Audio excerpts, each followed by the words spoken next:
अस्सलाम वालेकुम फ्रेंड्स, कैसे हैं आप सब। उम्मीद है आप सब खैरियत से होंगे। आज हम स्टार्ट कर रहे हैं एक्सरसाइज 1.3 9th क्लास की। शुरू से एंड तक वीडियो को लाजमी देखिएगा। वीडियो अच्छी लगे तो सब्सक्राइब ज़रूर कीजिएगा। तो स्टार्ट करते हैं। नंबर क्वेश्चन 1 जो है, कौन कौन से कालब आपस में जमई खासियत रखते हैं। जमई खासियत रखने का मतलब ये है कि जमी खासियत वही रखेंगे जिनका मर्तबा आपस में बराबर है। जमी खासियत का मतलब ये है कि कौन से कालब आपस में ऐड हो सकते हैं। तो अगर मर्तबा सेम नहीं है तो वो कालब ऐड नहीं हो सकते। फॉर एग्जांपल ए में देखें, 2 कालम हैं, 2 कतारें हैं। इसी तरह ई में देखें, 2 कालम हैं और 2 ही कतारें हैं। तो हम लिखेंगे कि ए और ई आपस में जमई खासियत रखते हैं। जस्ट हमने इसमें इतना ही बताना है कि कौन से कालब आपस में जमी खासियत रखते हैं। नेक्स्ट जब बात करेंगे, बी में देखें तो 2 कतारें हैं, 1 कॉलम है। इसी तरह डी में देखें, 2 ही हमारे पास कतारें हैं और 1 कॉलम है। तो हम लिखेंगे कि बी और डी आपस में जमई खासियत रखते हैं। सी का देखें, इसमें है 3 कतारें, 2 कॉलम। और जब हम एफ़ को देखते हैं उसमें देखें 3 कतारें, 2 ही कॉलम है। अब 1 + 1 2 होता है, 3 + 2 5 होता है, 2 + 1 3 होता है। तो पहले आप इनको प्लस कर लेंगे, फिर आप चेक करेंगे कि इसमें कितनी कतारें हैं और कितने कॉलम हैं। तो तीसरा हम लिखेंगे कि एफ़ और सी आपस में जमई खासियत रखते हैं। क्वेश्चन नंबर 2 में वो पूछता है कि कालबों का जमई मकूस मालूम करें। जमी मकूस आप कह सकते हैं एडिटिव इनवर्स, यानी किसी भी चीज़ में कोई ऐसी चीज़ को ऐड आप करें कि उसका आंसर 0 हो जाए। 1 में हम क्या ऐड कर सकते हैं कि 0 हो जाए, माइनस, यानी 1 - 1 0 होता है। 2 में हम क्या ऐड करेंगे कि वो 0 होगा, -2। इसी तरह अगर -2 है तो उसका इन्वर्स क्या होगा, +2। +2 और -2 आपस में कट जाएंगे और आंसर 0 होता है। वही बात है जमी मकूस में। जब एक कॉलम में देखें 2 4 -2 1, जमी मकूस क्या होगा, इन सब की आप सिंबल तब्दील करेंगे, -2 -4 +2 और -1। अब अगर इन दोनों को आप ऐड करेंगे तो आपको सिफरी कॉलम मिलेगा। बेशक आप ट्राई कर सकते हैं। 2 -2 0, 4 -4 0, -2 + 2 0, 1 - 1 0। तो ये है हमारा जमी मकूस का कॉन्सेप्ट। सेकंड आप कॉलम में देखें 1 0 -1 2 -1 3 3 -2 1। इसका जब एडिटिव इन्वर्स जमी मकूस आप फाइंड करेंगे, -1 + 1 जो है वो -1 हो गया, -1 प्लस में, यानी तमाम एंट्रीज़ की, तमाम एलिमेंट्स की अलामतों को तब्दील कर देंगे। जब सी की बारी आएगी तो सी का एडिटिव इन्वर्स होगा -4 और 2। बिल्कुल इजी क्वेश्चन है। नेक्स्ट पार्ट को देखें इसके। डी की जब बारी आएगी तो डी में देखें, डी का एडिटिव इन्वर्स जमी मकूस -1 0 3 2 -2 -1। आपने देखा मैंने सबकी सिंबल्स को तब्दील कर दिया। जहाँ पे माइनस था वहाँ पे मैंने प्लस लगा दिया, जहाँ पे प्लस था वहाँ मैंने माइनस ऐड कर दिया। ई को देखें, ई को हम लिखेंगे -1 0 0 -1। 0 के साथ कोई अलामत नहीं लगाई जाती क्योंकि 0 हमारा होता है न्यूट्रल। 0 के साथ ना ही प्लस लगाया जाता है और ना ही माइनस लगाया जाता है। अब बात हो रही है हमारी क्वेश्चन नंबर 3 की। इसमें हमें ए बी सी और डी की वैल्यू दी हुई है और कहते हैं कि कालब मालूम करें। Number question 1, a + 1 1 1 1। अब सिंपली इसमें करना क्या है, a की जगह पे उसकी वैल्यू पुट करनी है, -1 2 2 1 + 1 1 1 1। अब इसमें ऐड करने का तरीका ये है कि पहला रुकन पहले रुकन में ऐड होता है, दूसरा रुकन दूसरे में ऐड होता है, तीसरा रुकन तीसरे में ऐड होता है और चौथा रुकन चौथे में ऐड होता है। -1 + 1 0, 2 + 1 3 2 + 1 3 1 + 1 2। ये सिंपल सा हमारा आंसर है। सेकंड में देखें b + दिस। अब यहाँ पे हमने b की जगह पे जो कॉलम हमें यहाँ पे दिया गया है वो हम वैल्यू पुट करेंगे। b की जगह पे हम लिखेंगे 1 - 1 + -2 3। अब इसमें भी सिंपल, पहला रुकन पहले में ऐड होगा, 1 + -2 1 - 2 होता है -1 -1 और +3 ये होता है हमारे पास 2। तो ये हमारा आंसर आ गया। नेक्स्ट में आप देखें c + -2 1 3। अब यहाँ पे c की जगह पे जो वैल्यू हमें ऊपर दी गई है ये वाली 1 - 1 2, वो पुट करेंगे।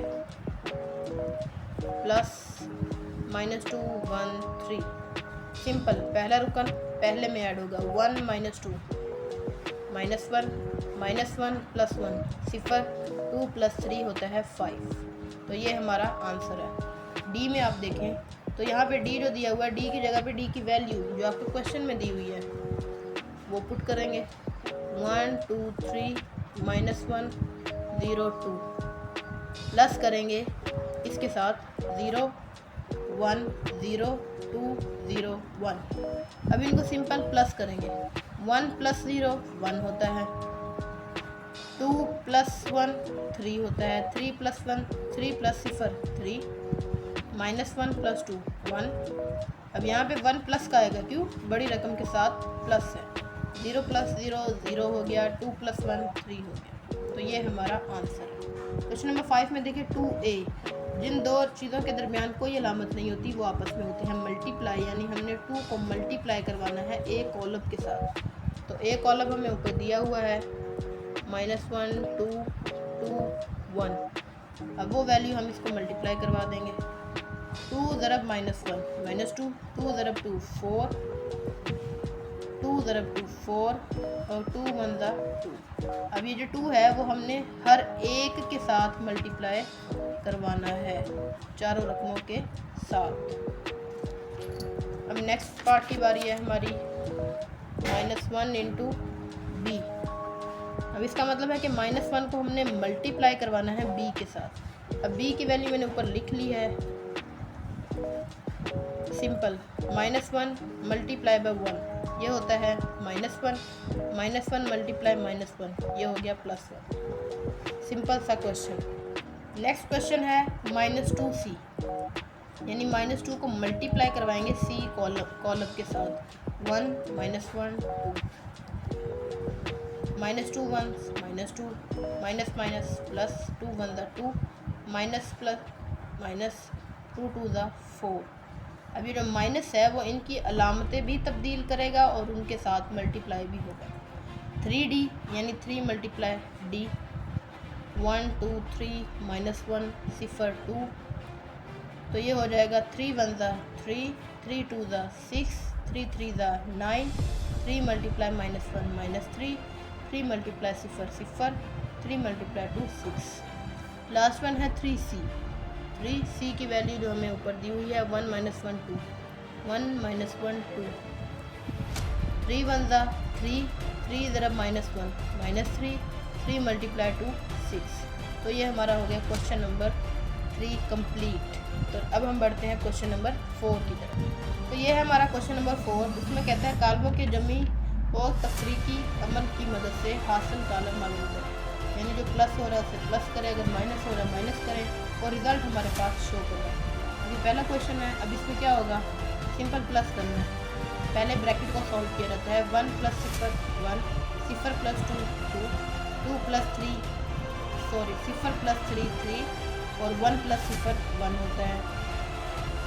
इसी के साथ 1 1 1 0। अब ये जो कॉलम है वो इसके साथ भी ऐड हो जाएगा।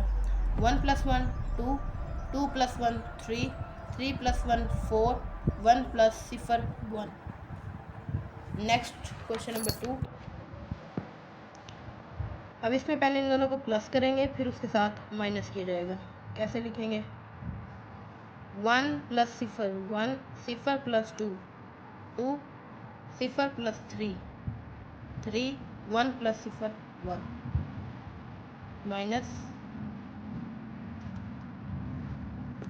अब इसको करेंगे हम माइनस 1 - 1 0 2 - 1 1 3 - 1 2 1 - 0 होता है 1। तो ये हमारा आ गया आंसर। बिल्कुल इजी क्वेश्चन है। माइनस के लिए भी वही असूल है कि पहला हिस्सा जो है वो पहले में से माइनस होगा, दूसरा दूसरे में से, तीसरा तीसरे में से, चौथा चौथे में से। नेक्स्ट है क्वेश्चन नंबर 3। अब इसमें पहले हमने इस ब्रैकेट को सॉल्व करना है, उसके बाद हमने इसको सॉल्व करना है। इसको हम वैसे लिखेंगे 2 3 1 + 1 - 2 -1 0 - 2 -2 2 - 2 0 अब इसको माइनस आपने इसके साथ लेकर जाना है, क्योंकि ये माइनस जो है ये तीनों रकमों का है। 1 -2 करेंगे, फिर 0 -2 और 2 -2। अब इनको करेंगे प्लस, 2 प्लस माइनस। अब इसको कैसे लिखेंगे, 2 प्लस माइनस। बेशक आप इसको एक स्टेप बढ़ा भी सकते हैं, 2 प्लस इंटू -1, 3 प्लस 3 प्लस -2, फिर होगा 1 प्लस 0। अब आप देखें 2 प्लस माइनस माइनस, 2 में से 1 माइनस करेंगे 1, 3 प्लस माइनस माइनस, 3 में से 2 गए 1, 1 प्लस 0 1। तो ये हमारा आंसर है। क्वेश्चन नंबर 4 की तरफ देखेंगे हम।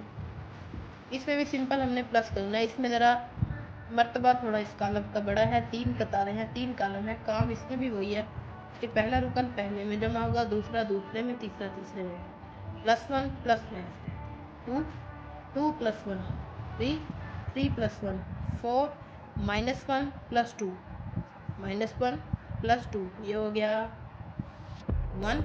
1 क्यों हुआ, क्योंकि बड़ी रकम के साथ आपने सिंबल को देखना है। -1 plus 2 1, -1 plus 2 1, 0 plus 3 3, 1 plus 3 4, 2 plus 3 5। तो ये हमारा सिंपल सा आंसर है। इस क्वेश्चन का लास्ट पार्ट है। इसमें भी सिंपल आपने प्लस करना है। 1 plus 1 2, 2 plus 0 2, 3 plus minus, plus minus minus यानी 3 -2 1। अब 1 के साथ अलामत प्लस वाली आएगी, क्यों, क्योंकि 3 के साथ कोई अलामत नहीं है, तो हम कहेंगे कि पॉजिटिव है। तो जो बड़ी रकम के साथ अलामत होती है, आंसर के साथ भी हमेशा वही ऐड की जाती है। 2 plus minus minus, 2 -2 0, 3 plus minus minus, plus minus minus, 3 -1 2, 1 plus 0 1, 3 plus 0 3, 1 plus 2 3, 2 plus minus minus, 2 में से 1 माइनस करेंगे 1। तो ये हमारा आंसर है। इसमें बेशक आप एक और स्टेप बढ़ा भी सकते हैं, वो ऐसे कि इन दोनों को इकट्ठा लिखें, फिर नेक्स्ट स्टेप में आप आंसर लिखें। जैसे 1 + 1 भी लिख सकते हैं पहले, 2 + 0 भी लिख सकते हैं, उसके बाद +3 -2 भी लिख सकते हैं। तो इस तरह आपकी आंसर में मिस्टेक नहीं होगी। 2 प्लस माइनस माइनस, तो आप इसको ऐसे भी लिख सकते हैं, 3 -1, उसके बाद 1 + 0, 3 + 0, 1 + 2 एंड 2 -1। जब आप ये लिख लेंगे तो आपको आंसर निकालना बहुत इजी हो जाएगा। तो ये भी एक एडिशनल स्टेप जो है वो आप ऐड कर सकते हैं। इसका रिमेनिंग पार्ट देखने के लिए आपको इस वीडियो का पार्ट सेकंड देखना पड़ेगा, जिसमें question number 5, question number 6, question number 7 and 8 9 जितने भी रिमेनिंग पार्ट्स हैं वो इसकी सेकंड वीडियो में डिस्कस किए गए हैं। तो अगर आपको वीडियो अच्छी लगी है तो प्लीज़ सब्सक्राइब करें एंड लाइक द वीडियो।